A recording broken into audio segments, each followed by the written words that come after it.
Conhecido como Deus nos Doces, ele acaba perdendo a vida por acidente e reencarna em outro mundo, vivendo tranquilo até descobrir que possui um poder mágico de nível lendário. Durante o segundo dia do Campeonato Mundial de Doces, ele se aproxima das finais e um dos participantes chama a atenção de todos. Ele é conhecido como Deus, e todos pedem para que ele faça as esculturas de doce. Ele está deixando todos impressionados com sua capacidade. Todos fazem esculturas lindas e nosso protagonista fica animado por doces tão lindos, dizendo que mesmo assim ele iria vencer essa competição. Na hora de mover suas peças até perto dos jurados, a escultura de nosso protagonista acaba tombando e caindo em cima dele, esmagando. A competição acaba em uma tragédia, com o participante sendo morto por seu próprio doce. Ele reconhece que estava morrendo e começa a pensar que estaria indo embora sem fazer os melhores doces dessa terra. E ele se arrepende de não poder criar o melhor doce. Ouve uma voz que diz que lhe dará mais uma chance. Ele pergunta quem está ali falando com ele, e então uma luz brilha à sua volta. A voz volta a falar, dizendo que, a partir de agora, ele terá um novo nome, Pestre.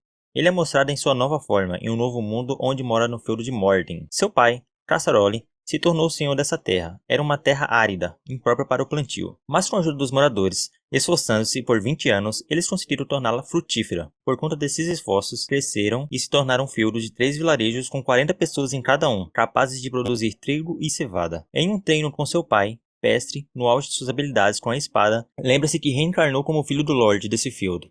Cassaroli é um pai firme que quer treinar Pestre intensamente, mandando segurar bem a espada enquanto ataca, mesmo que isso corte suas mãos. Pestre conta que seu pai é chamado de herói militar e que tem uma mãe gentil e 5 irmãs mais velhas. Ele leva uma vida feliz, mas algo o incomoda. Esse feudo não pode produzir açúcar e é difícil conseguir doces por ali. Durante um treino, Pestre se distrai com sua vontade de comer doces e acaba sendo desarmado pelo pai.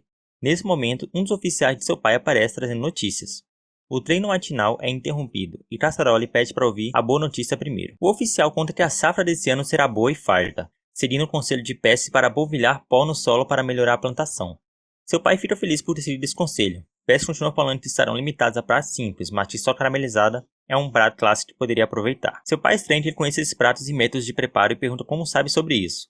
Pestre tenta disfarçar dizendo que apenas fantasiou sobre esses pratos. O oficial brinca, dizendo que Pestre tem ajudado bastante o feudo com suas ideias e está agindo quase como um segundo suzerano. Seu pai, então, pergunta sobre a notícia ruim. O oficial conta que as tentativas de se livrar dos bandidos falharam, e os bandidos que escaparam foram para o vilarejo. Eles são cerca de 50, e Pestre fica com medo por eles, pois os bandidos podem destruir as plantações e colheitas de trigo. A única opção é armar-se e confrontar os bandidos, que devem tirar em 2 meses. Eles planejam enfrentá-los com lanças e fundas, mas Pestre pensa consigo mesmo que, mesmo juntando os 3 vilarejos, será difícil de enfrentar essa ameaça.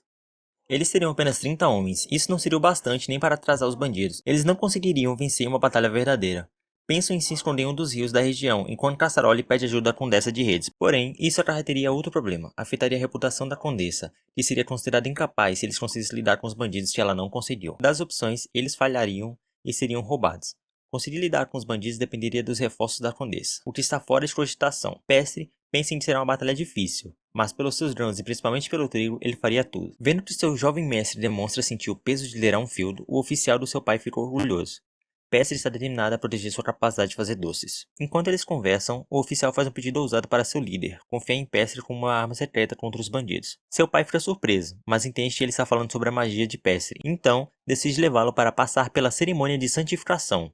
Em casa, ele anuncia sua ideia de acelerar a cerimônia, mas sua mãe, Agnes, protesta, dizendo que ainda é cedo demais para Pestre. Seu pai se mantém firme, afirmando que confia no talento de Pestre, tanto na espada quanto na caneta, e sabe que ele é o melhor do vilarejo entre as crianças de sua idade. Por isso, quer levá-lo para a cerimônia. Ele explica que a cerimônia de santificação é o ritual de maioridade nesse mundo, o que pode ser chocante para sua mãe. Ela prefere esperar mais um pouco, para que ele passe mais tempo como criança. Contudo, reconhecendo a necessidade, ela aceita. Partindo em 3 dias, sua mãe pede ajuda à irmã dele, para que ele aprenda tudo antes de ir, e não envergonhe a família. Pestre sente o perigo dessas duas enquanto se aproximam. Um pouco depois, aparece vestido. Sua mãe e irmã querem até colocar sapatos chiques nele, dizendo que a maquiagem fica bem. No dia de sua partida, Pestre está exausto após dias de preparação. Após se despedir de seus amigos, prometendo comer muito na capital, seu pai ativa sua magia. Ele invoca uma magia de teletransporte, desaparecendo com os dois na frente de todos. O fato de Cassaroli ser um mago proficiente era conhecido por todos no feudo. Pestre fica animado ao ver tantas pessoas pela primeira vez desde que reencarnou.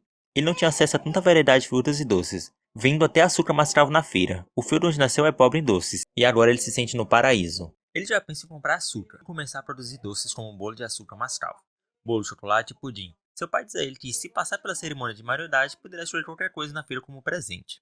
Ele fica em dúvida entre tantas coisas boas e acaba encontrando maçãs.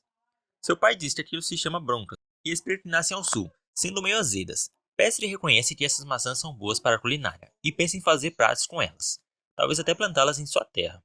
Seu pai ficou orgulhoso dele, já está pensando em levar melhorias para o field, vendo que ele está se tornando um suzerano de primeira aos poucos. Pestre imagina que, com apenas 5 maçãs, poderia fazer muitas coisas. Ele queria usar açúcar, mas isso por si só já é um item de luxo.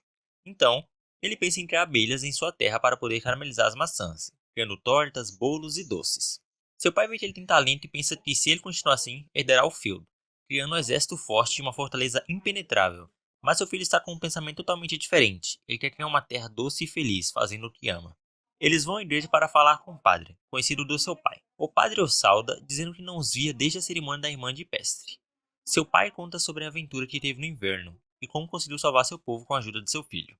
No feudo, a irmã de Pestre está conversando com o oficial de seu pai. Ela pergunta sobre a genuína santificação e ele explica que é a cerimônia que traz à tona de magia de alguém. Ela conta que, quando tentou fazer esse ritual, não conseguiu por ter um poder mágico muito baixo. Então, ela pergunta o que fazem durante esse ritual. O oficial começa a explicar que te dão algo para beber. Pestre é mostrado bebendo algo amargo, dado pelo padre. Após isso, ele é deixado sozinho em uma sala escura. O oficial explica que te deixam ali abandonado, sem ouvir ou ver nada por horas e horas. Diz que a magia é um grande poder escondido dentro de alguém, e que o único jeito de trazê-la à tona é suportando isso sozinho. Passa um dia e meio, seu pai começa a ficar impaciente, se perguntando quanto mais isso duraria. O padre diz que não poderiam tirá-lo dali até que a luz do medidor se apagasse, e aproveita ao perguntar o quanto de poder aquela criança teria. Pesce está feliz da vida, pensando nas maçãs que ganharia e no que faria com elas.